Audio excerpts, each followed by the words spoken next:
আসসালামু আলাইকুম রহমতুল্লাহি বারাকাতুহু। প্রিয় শিক্ষার্থী বন্ধুরা, আশা করি আল্লাহর রহমতে ভালো আছো।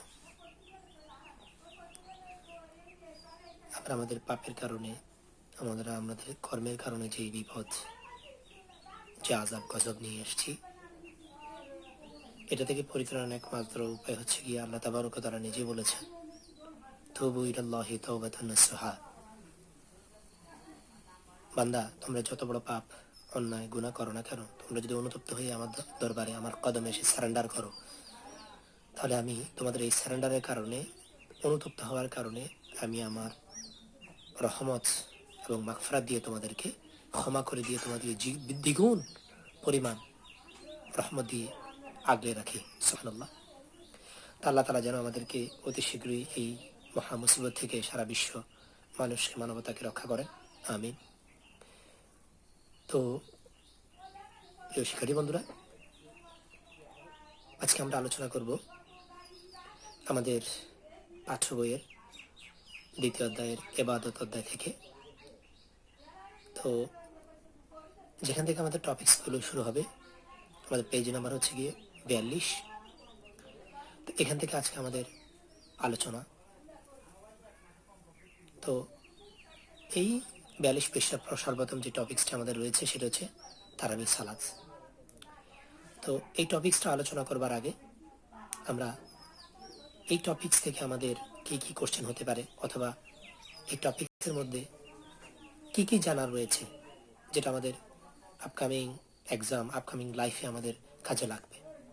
সো দেখি আমরা আগে কোশ্চেন জেনে নিই, কারণ আমি যদি কোশ্চেন জেনে নেই, প্রশ্ন যদি জেনে নেই, তাহলে আমি ওই জিনিসটা যখন পড়ব, যখন অধ্যয়ন করব, তখন আমার ভিতরে ওই কোশ্চেনগুলোর উত্তর আমি খুঁজব, যেই পড়াটা, যেই স্টাডিটা আমার ফলপ্রসূ হবে।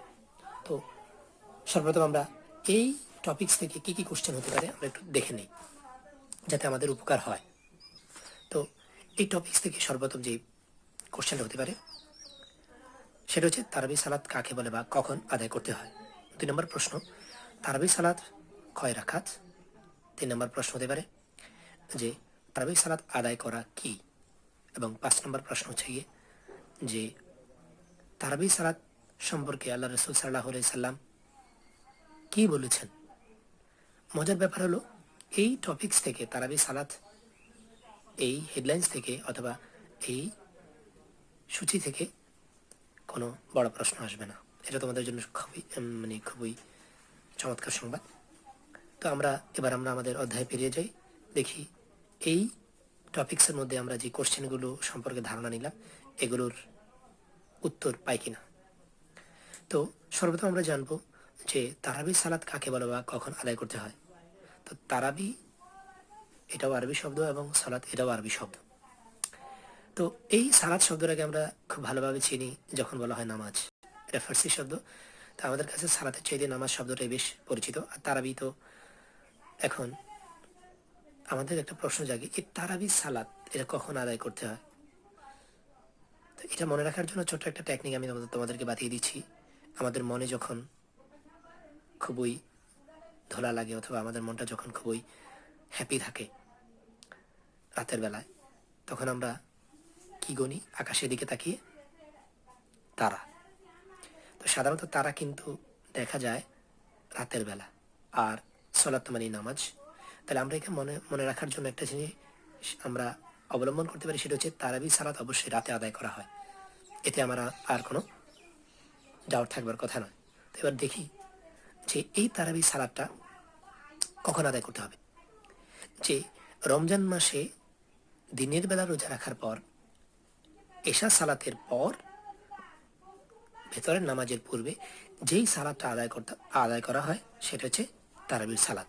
আমি আবার বলছি, রমজান মাসে দিনের বেলা রোজা রাখার পর, এশার নামাজের পর, ভেতরের নামাজের পূর্বে যেই সালাত আদায় করা হয় তাকে তারাবির সালাত বলে।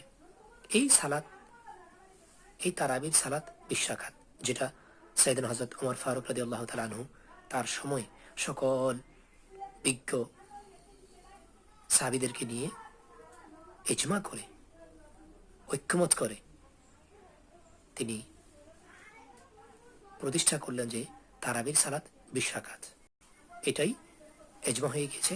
এখন এটাকে কেউ পরিবর্তন করতে পারবে না, কেননা ইসলামী শরীয়তের যে 4টি সোর্স, উৎস, এর মধ্যে একটা হচ্ছে ইজমা। তো যেহেতু এটা ইজমা হয়ে গিয়েছে, এখন এটা নিয়ে আর বাড়াবাড়ি চলবে না, 20 রাকাতেই এটা প্রণিধানযোগ্য। এরপরে এই সালাত আদায় করা ফরজ নয়, ওয়াজিব নয়, তবে এই সালাত আদায় করা সুন্নাত। এই সালাতের কুতুব ফজিলত হযরত মুহাম্মদ রাসূলুল্লাহ সাল্লাল্লাহু আলাইহি সাল্লাম বলেছেন, যে ব্যক্তি দিনের বেলায় রোজা রাখার পর তারাবি সালাত আদায় করলো, আল্লাহ তাবারক ওয়া তাআলা এই তারাবি সালাত আদায় করার দ্বারা তার অতীতের সকল গুনাহ মাফ করে দেন। সুবহানাল্লাহ। তাই আমরা কি করব? আল্লাহ তাবারক ওয়া তাআলার সন্তুষ্টির জন্য, তার রেজামন্দি হাসিলের জন্য, লোক দেখানোর জন্য নয়, আমরা তারাবি নামাজ রাতে আদায় করব, দিনের বেলা রোজা রাখবো। এবং এই রোজার মাসটায় আমরা এমন কোনো কাজ, এমন কোনো পাপ কাজ, এমন কোনো অন্যায় কাজ করব না যার দ্বারা আমার রোজা ক্ষতি সাধন হয়। যেমন মনে করো পরনিন্দা করা, মিথ্যে কথা বলা, ফায়সা কথা বলা, এই সমস্ত জিনিসগুলো আমরা বেঁচে থাকব। তো আমরা তাহলে আমাদের যেই উত্তরগুলো আমরা প্রশ্নের মাধ্যমে খোঁজ করেছিলাম, সেগুলো আমরা পেয়ে গেলাম। এবার আমরা আসবো আমাদের দ্বিতীয় টপিকস যেটা নিয়ে আলোচনা করবো, সেটা ইসলামের 5টা ফিলার। 1 নাম্বার হচ্ছে গিয়ে ইমান বা কালিমা, তারপরে নামাজ, তারপরে রোজা, তারপরে যাকাত, এট দ্য লাস্ট হজ।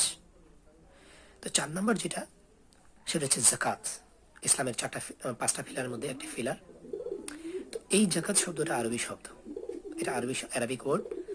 তো আল্লাহ তাবারক ওয়া তাআলা যত জায়গায় নামাজের কথা বলেছেন, যেমন 82 বার আল্লাহ তাবারক ওয়া তাআলা কোরআন কারীমের মধ্যে নামাজের কথা উল্লেখ করেছেন।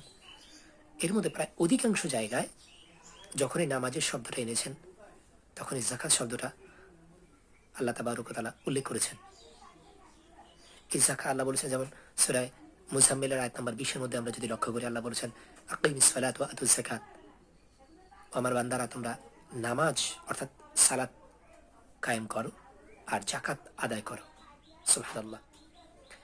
তো এবার আমরা এই যাকাত সম্পর্কে আমরা আলোচনা করব। তো সর্বপ্রথম আমাদের আগের টপিকসের ন্যায় আমরা এই যাকাত থেকে কি কি প্রশ্ন হতে পারে আমরা একটু দেখে নিই।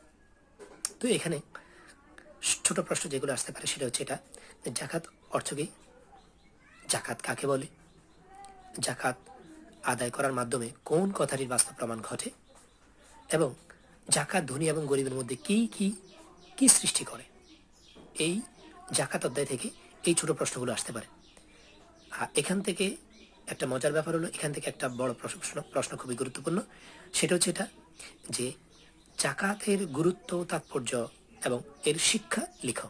আমরা যদি যাকাত আদায় করি, তাহলে এটা আমার দুনিয়াবি কেমন ফায়দা দিবে, আমার সমাজ, আমার সোসাইটি, আমার কান্ট্রি এবং ইন্টারন্যাশনালি কী ধরনের এটার তাৎপর্য, গুরুত্ব বহন করবে, এবং এই যাকাত থেকে আমি কি শিক্ষা গ্রহণ করতে পারি, এবং আমার জন্য পরকালে আল্লাহ তাবারক ওয়া তাআলা দরবারে এই যাকাত আদায় করার মাধ্যমে আমি কী ধরনের প্রতিদান পেতে পারি। তো তাহলে আমরা এখান থেকে আমরা ছোট প্রশ্ন পেতে পারি 3টি, আর বড় প্রশ্ন একটা পেতে পারি শুধু যাকাত এইটুকু টপিকস থেকে। তো আমরা জানি। তো এবার আমরা যাই। যাকাত শব্দটা আমি আগে বলেছি আরবি, এর অর্থ হচ্ছে গিয়ে 3টি।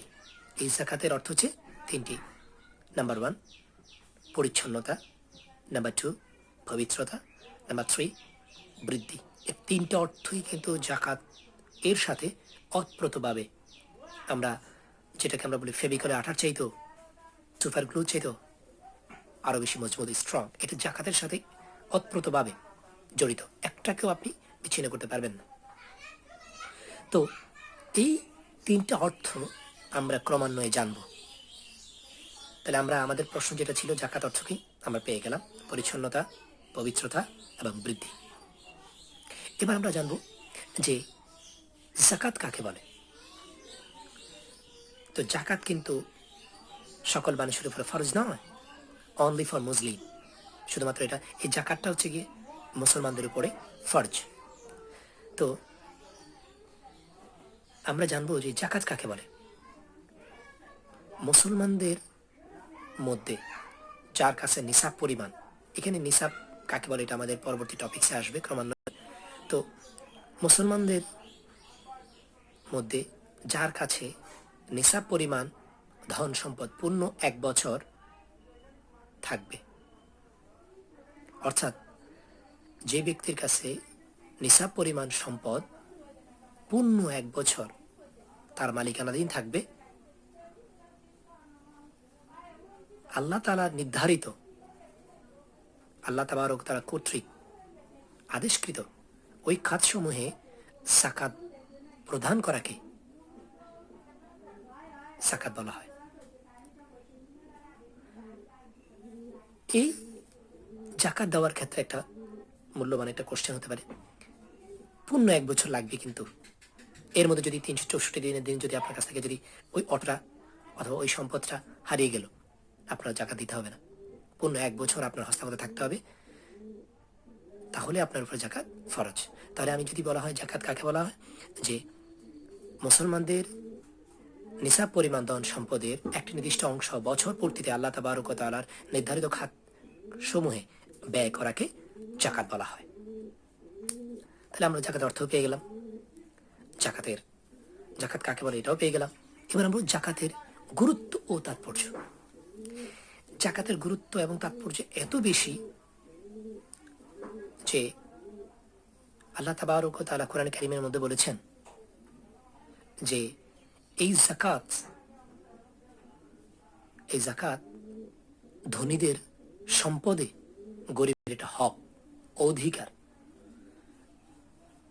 যে ধনীরা মনে করবে যে আমি করবনা করছি, আমি ওকে দয়া করেছি, ইম্পসিবল। আল্লাহ নিজে সূরা জারিয়াতের 19 নম্বর আয়াতে বলেন, আর তাদের ধনীদের সম্পদে অবশ্যই দরিদ্র বঞ্চিতদের অধিকার রয়েছে, এটা তাদের পাওনা। তো এই যাকাত আদায় করলে আপনি দেখেন, যখন কোনো ধনী নিসাব পরিমাণ সম্পদের মালিক তার সমাজের মধ্যে কোনো ব্যক্তিকে নিঃস্বয়, অসহায়, বঞ্চিতদেরকে যখন যাকাত দিল, তখন এই ধনীর তৃপ্তি, আল্লাহ তাবারক ওয়া তাআলার আদেশ পালনের তৃপ্তি, আর যে ব্যক্তি পেল তার কৃতজ্ঞতা, এই দুটো জিনিস মিলে কি চমৎকার একটা এনভায়রনমেন্ট, কি চমৎকার একটা মিলনের, সমাজের মধ্যে একে অন্যের জন্য ঝাঁপিয়ে পড়া, একে অন্যের জন্য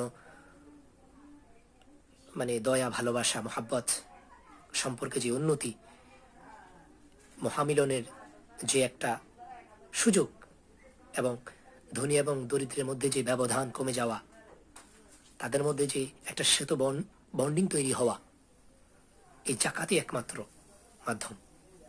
কারণ আপনি যদি যাকাত দিয়ে দেন, তাহলে আপনার সমাজের মধ্যে যে মানুষগুলো দরিদ্র, নিঃস্বয়, বঞ্চিত, তারা কি হলো একটু হলেও আপনার এই আল্লাহ তাবারক ওয়া তাআলার আদেশ পালনের মাধ্যমে এই পৃথিবীর জমিনে তারা মোটামুটি চলবার জন্য, তাদের দৈনন্দিন চাহিদা মেটাবার জন্য যেই সুযোগটা পেল, এর দ্বারা তাদের কৃতজ্ঞতার দৃষ্টি এবং আপনার প্রতি তাদের একটা ভালোবাসা, আপনার প্রতি তাদের একটা ফিলিংস তাদের মধ্যে কাজ করবে।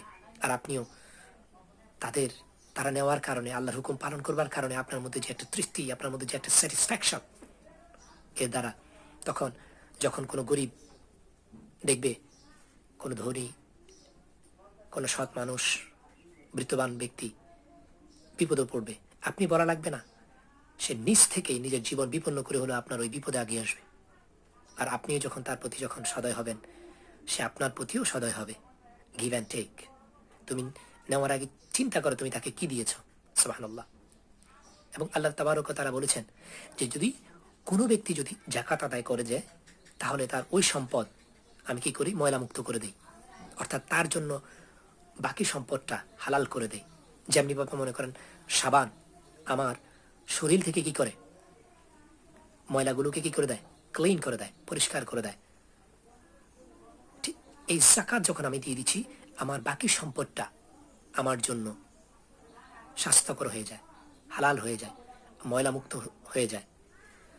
এরপরে জাকাত আদায়ের দ্বারা আল্লাহ তাবারক ওয়া তাআলা সম্পদটাকে পবিত্র করে দেন এবং ওই সম্পদের মধ্যে বরকত বাড়িয়ে দেন।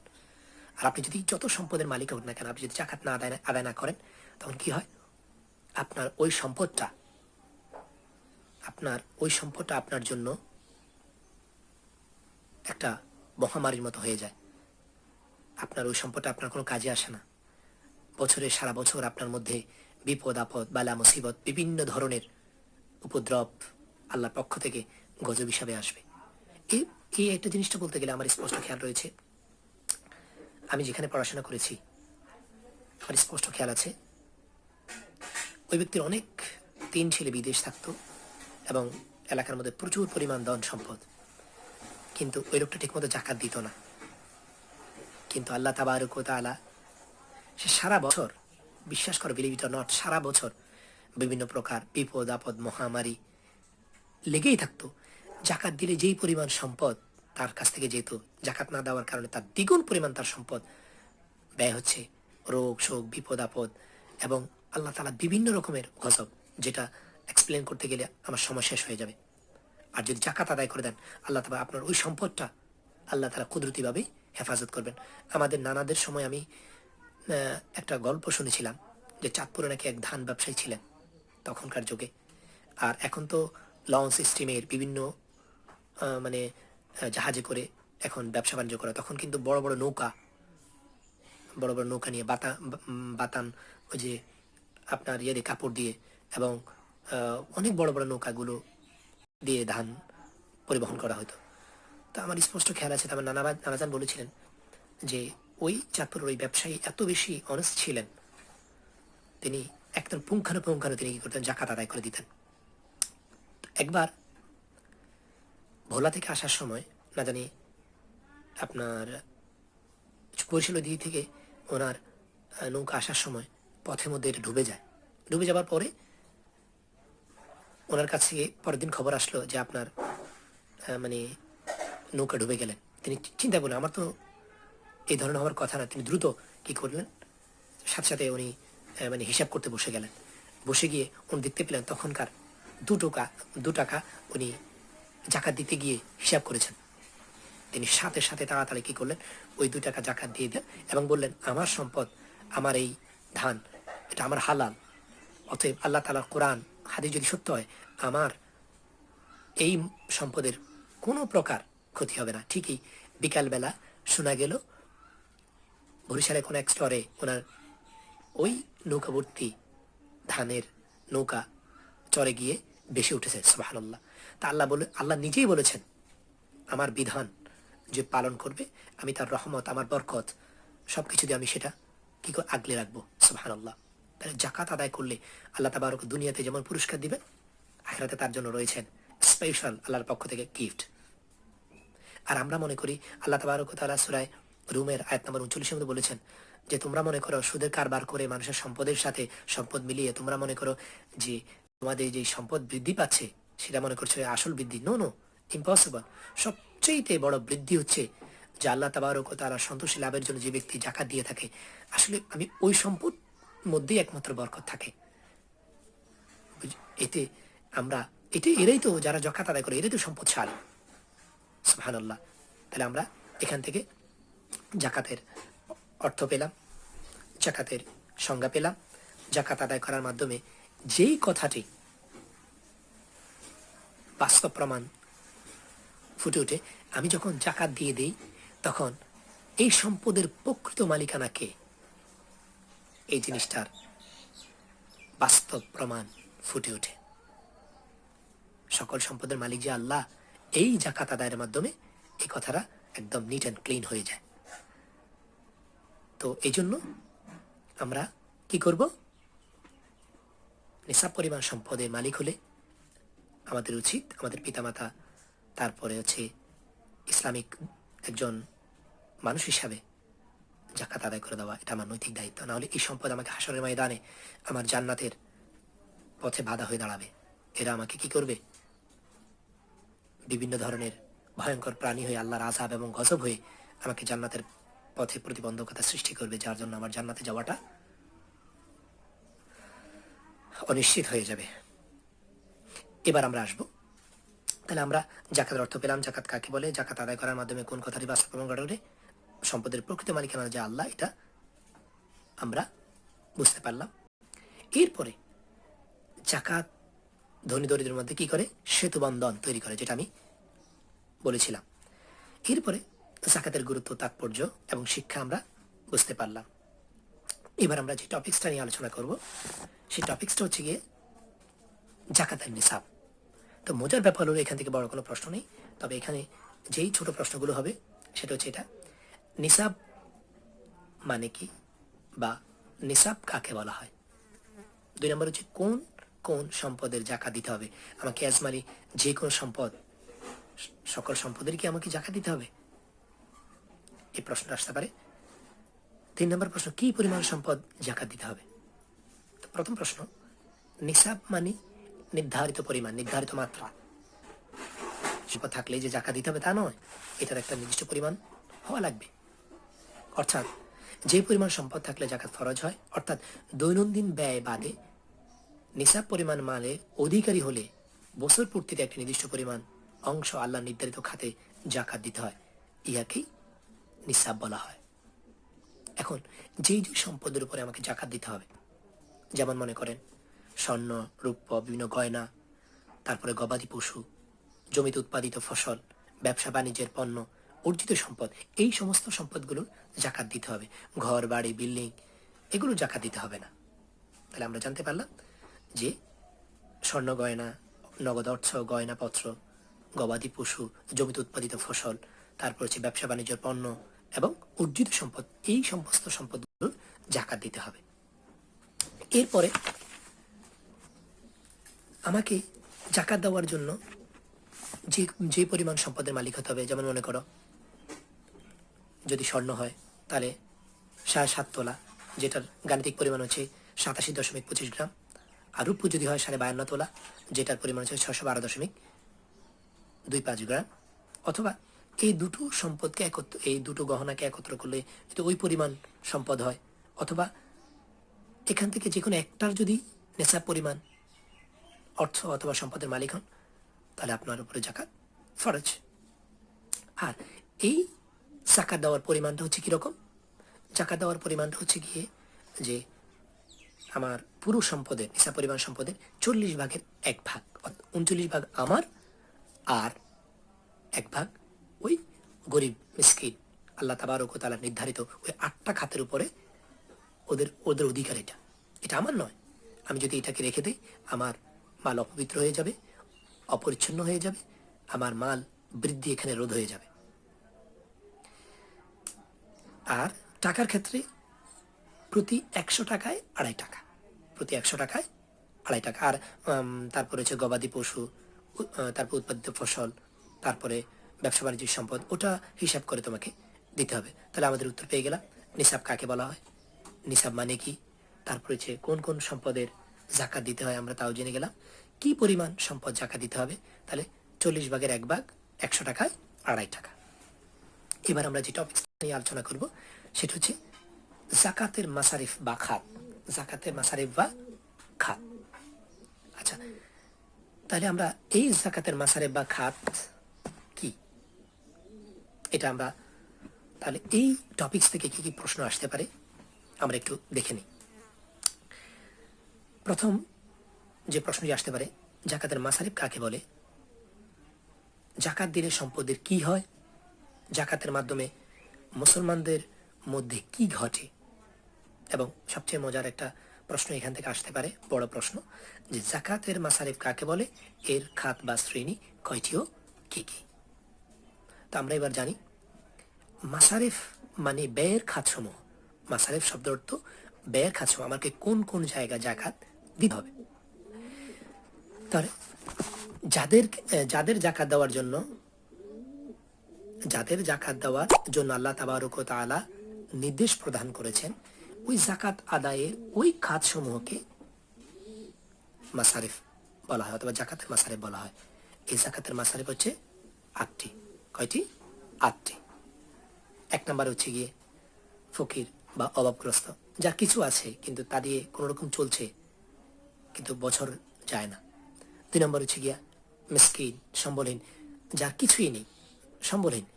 3 নম্বরে জাকাতের জন্য নিযুক্ত কর্মচারী। 4 নম্বর হচ্ছে ইসলামের প্রতি আকৃষ্ট হতে পারে এমন ব্যক্তি, অর্থাৎ ইসলামের দিকে ডাইভার্ট করবার জন্য, ইসলামের প্রতি তাকে আকৃষ্ট করবার জন্য আপনার ওই ব্যক্তিকে জাকাত দেওয়া যাবে। তবে এটা কিন্তু রহিত হয়ে গেছে, এটা আর এখন আর ইসলামে নেই। This topic is deleted. এরপর হচ্ছে দাসমুক্তি, এরপরে হচ্ছে ঋণগ্রস্ত, এরপর হচ্ছে আল্লাহর পথে সংগ্রামকারী অর্থাৎ মুজাহিদদেরকে।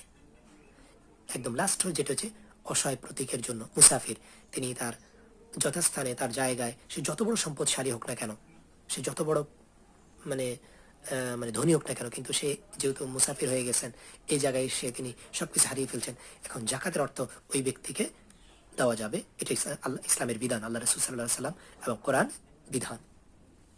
আর জাকাত দিলে মাল পবিত্র হয়ে যায় এবং সম্পদ এবং সওয়াব দুটোই বৃদ্ধি পায়, এবং ধনী দরিদ্রের মধ্যে একটা কি হয়ে যায়, ইকুয়েশন চলে আসে, এবং মুসলমানদের মধ্যে ভ্রাতৃত্বের সেতু বন্ধন তৈরি হয় এই জাকাতের মাধ্যমে। ও আমার ভাই, আমি তার ভাই, এই মুসলমানদের ভ্রাতৃত্বের নিজের ভাইয়ের মতো একটা বন্ডিং তৈরি হয়ে যায়। সুবহানাল্লাহ। যেমনিভাবে আপনার ভাইয়ের সাথে যতই শত্রুতা থাকুক না কেন, অন্য কেউ যখন আপনার ভাইকে আঘাত করবে, আপনি কখনো ওখানে থাকতে পারবেন না। শত্রুতা বলে গিয়ে আপনার ভাইকে বাঁচানোর জন্য নিজের জীবন পর্যন্ত আপনি বিপন্ন করে দিবেন। অতএব জাকাত আদায়ের মাধ্যমে মুসলমানদের মধ্যে একটা ভ্রাতৃত্বের একটা সেতুবন্ধন তৈরি হয়ে যায়। আমাদের প্রশ্ন যেটা ছিল, এরপরে যেটা এই জাকাত আদায়ের মাধ্যমে আল্লাহ তাবারক ওয়া তাআলা সন্তুষ্ট অর্জন করা হয়। আর এর ফলে ওই ব্যক্তির দুনিয়া আখিরাত উভয় জগতে আল্লাহ তাবারক ওয়া তাআলা নিয়ামতের মাধ্যমে তাকে কি করে দেন, তার জন্য দুনিয়া এবং আখিরাত উভয় জগৎটাকে প্রশস্ত করে দেন, তার জন্য লম্বা করে দেন। সুবহানাল্লাহিল আযীম। তো আমরা আজকে এই ক্লাসে এটুক পর্যন্তই আলোচনা করলাম। তো আমরা যে যে প্রশ্নগুলো আমাদের এই টপিকস থেকে আসতে পারে আমরা একটু এক নজর দেখে নিই।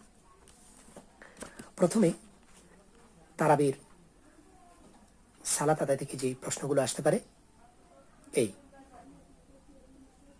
এরপরে জাকাতের টপিকস থেকে যে প্রশ্নগুলো আসতে পারে তাহা হলো এরপরে জাকাতের নিসাব টপিকস থেকে যে প্রশ্নগুলো আসতে পারে তাহা হলো এবং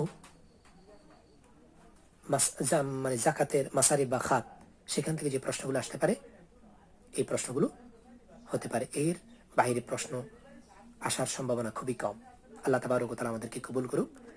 সবাই ভালো থাকবে, সুস্থ থাকবে। আসসালামু আলাইকুম ওয়া রাহমাতুল্লাহ।